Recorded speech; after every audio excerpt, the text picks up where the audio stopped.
Buongiorno e benvenuti all'appuntamento con l'informazione di prealpina.it. Oggi 2 giugno, ore 13. Se state andando verso il lago o verso il mare, siete o sarete in coda. Pare non esserci stato scampo questa mattina già a partire dalle 9 per chi ha pensato di fare una gita con la famiglia.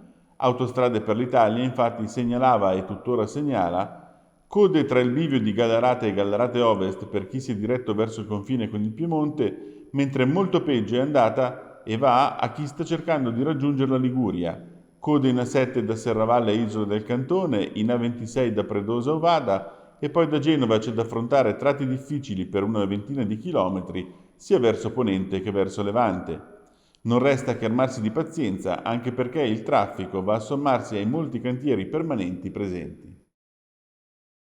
I legali di Anthony Gregory Fusi Mantegazza, 22 anni di Tradate, sottoposto a carcerazione preventiva da più di 5 mesi con la pesantissima accusa di avere partecipato allo stupro sul treno Milano-Varese del 3 dicembre scorso, non si danno per vinti. Sono convinti del fatto che il ragazzo non abbia mai messo piede sopra quel treno e per questo non possa avere facilitato in nessun modo la violenza sessuale che, secondo gli inquirenti, sarebbe stata commessa dal 27enne marocchino Hamza El Ayar ai danni di un'impiegata 22enne di ritorno dal lavoro a Milano. Così gli avvocati Monica Andretti e Mauro Straini si sono presentati ieri davanti al Tribunale del Riesame di Milano. Lo hanno fatto per chiedere al collegio giudicante, presieduto da Anna Maria Gerli, l'immediata scarcerazione di Fusi Mantegazza, ieri intervenuto di persona all'udienza. A corredo della richiesta di scarcerazione è stata portata all'attenzione dei giudici la consulenza tecnica effettuata sul telefonino dell'indagato, che dimostrerebbe, complice l'analisi del sistema di geocalizzazione sul cellulare collegato all'account Google, la sua estraneità ai fatti. In quel momento Fusi Mantegazza si sarebbe trovato in un bar di Tradate. Ora si attende il verdetto del riesame. Questione di pochi minuti e probabilmente la banda sarebbe riuscita a scappare con tutto il bottino. Invece il passaggio di un addetto della vigilanza privata si è rivelato provvidenziale e i ladri di rame sono dovuti fuggire a mani vuote. Furto fallito l'altra notte in una ditta di Rancio Valcuvia, a poca distanza dalla provinciale 62. L'episodio è avvenuto intorno alle 3. Un addetto della vigilanza città di Varese è infatti andato all'esterno dello stabilimento nell'ambito di normali controlli e, lanciando lo sguardo oltre la recinzione, ha notato un gruppetto di una decina di persone intente ad armeggiare nel cortile. Alla vista della guardia giurata, gli sconosciuti si sono dati alla fuga.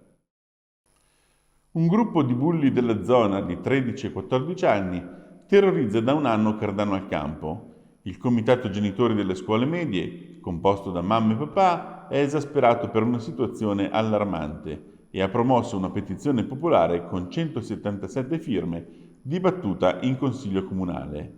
Si legge nel documento: un piccolo gruppo di preadolescenti sta commettendo atti di bullismo, intimidazione e microdelinquenza nei confronti dei suoi coetanei, atti di vandalismo in varie zone della città ed è arrivato anche alle bestemmie nel corso di una funzione religiosa svoltasi in chiesa parrocchiale. I genitori riferiscono che all'inizio erano piccoli furti, poi, aggiungono, sono arrivati a intimidazioni per estorcere piccole somme di denaro fino a giungere alle aggressioni fisiche reiterate, quasi quotidiane e senza motivo apparente, come ritorsione a seguito di denunce e richieste di aiuto da parte delle giovani vittime nei confronti della comunità adulta cardanese. Epicentro delle aggressioni sarebbe la scuola media di Via Carreggia, con l'ultimo gravissimo episodio avvenuto a marzo, con un ragazzo di seconda media, dicono i genitori, aggredito e picchiato alla presenza di altri studenti sul piazzale antistante la scuola prima dell'inizio delle normali lezioni e finito al pronto soccorso. E non possiamo chiudere questa edizione senza parlare della Festa della Repubblica, celebrata in grande stile a Varese, il servizio di Paolo Grosso con le immagini dell'agenzia Blitz.